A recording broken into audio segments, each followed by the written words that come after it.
Matrimonial ಸೈಟ್ನಲ್ಲಿ ಪರಿಚಯ ಮಾಡಿಕೊಂಡಂತಹ ವ್ಯಕ್ತಿ ಮದುವೆ ಆಸೆ ತೋರಿಸಿ ಯುವತಿಗೆ ಕೋಟಿ ರೂಪಾಯಿಗಳ ವಂಚನೆಯನ್ನ ನಡೆಸಿದಂತಹ ಪ್ರಕರಣಕ್ಕೆ ಸಂಬಂಧಿಸಿ ವಿಜಯ್ ರಾಜ್ ಗೌಡ, ಬೋರೇಗೌಡ ಮತ್ತು ಸೌಮ್ಯ ಎಂಬ ಮೂವರ ವಿರುದ್ಧ ಈಗ ಯುವತಿ ಪೊಲೀಸ್ ಠಾಣೆಯಲ್ಲಿ ದೂರನ್ನ ನೀಡಿದ್ದಾಳೆ.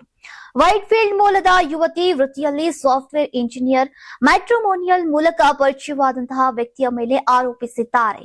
ಈ ವ್ಯಕ್ತಿ ತನ್ನನ್ನ ಕೂಡ ಉದ್ಯಮಿ ಅಂತ ಪರಿಚಯಿಸಿ, ನಾನು 100 ಕೋಟಿ ಮೌಲ್ಯದ ಆಸ್ತಿ ಹೊಂದಿದ್ದೇನೆ, ನಿನ್ನನ್ನೇ ಮದುವೆ ಮಾಡಿಕೊಳ್ತೇನೆ ಅಂತ ಯುವತಿಗೆ ನಂಬಿಸಿದ್ದಾನೆ. ಯುವತಿಯನ್ನ ಹಣಕಾಸಿನ ವಿಷಯದಲ್ಲಿ ವಂಚಿಸಿದ್ದು ಅಪಾರ ಹಣವನ್ನ ಪಡೆದುಕೊಂಡಿದ್ದಾನೆ ಅಂತ ಯುವತಿ ತಿಳಿಸಿದ್ದಾರೆ. ಕೆಂಗೇರಿ ಬಳಿ ಯುವತಿಯನ್ನ ಕರೆಸಿಕೊಂಡು ತನ್ನ ಹೆಂಡತಿಯನ್ನೇ ಅಕ್ಕ ಅಂತ ಪರಿಚಯ ಮಾಡಿಕೊಟ್ಟಿದ್ದ. ಬಳಿಕ ನನಗೆ ಆಸ್ತಿ ಸಂಬಂಧ ಇಡಿಯಲ್ಲಿ ಕೇಸ್ ದಾಖಲಾಗಿದೆ, ಅಕೌಂಟ್ ಪ್ರಾಬ್ಲಮ್ ಆಗಿದೆ ಎಂದಿದ್ದಂತೆ ಆಸಾಮಿ.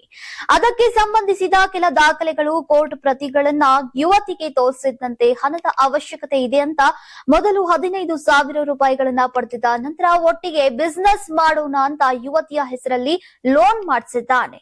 ಆರೋಪಿಯು ತನ್ನ ಬ್ಯಾಂಕ್ ಖಾತೆ ಫ್ರೀಸ್ ಆಗಿದ್ದು ಹೈಕೋರ್ಟ್ ಮತ್ತು ಸುಪ್ರೀಂ ಕೋರ್ಟ್ ನಲ್ಲಿ ಕೇಸ್ ಇದೆ ಅಂತ ಯುವತಿಗೆ ನಂಬಿಸಿದ್ದ. ಹಣ ವಾಪಸ್ ಕೊಡ್ತೇನೆ ಅಂತ 22 ಲಕ್ಷ ರೂಪಾಯಿ ಮಾತ್ರ ಕೊಟ್ಟು ಉಳಿದ ಹಣವನ್ನ ಕೊಡೋಕೆ ಹಿಂದೇಟು ಹಾಕಿದ್ದಾನೆ. ಹಣ ಕೇಳಿದ ವೇಳೆ ಯುವತಿಗೆ ಮತ್ತು ಅವರ ಸ್ನೇಹಿತರಿಗೂ ಬೆದರಿಕೆ ನೀಡಿದ್ದಾನೆ. ಯುವತಿ ದೂರು ದಾಖಲಿಸಿದ ನಂತರ ಪೊಲೀಸರು ಪ್ರಕರಣವನ್ನ ದಾಖಲು ಮಾಡಿ ತನಿಖೆಯನ್ನ ಪ್ರಾರಂಭಿಸಿದ್ದಾರೆ.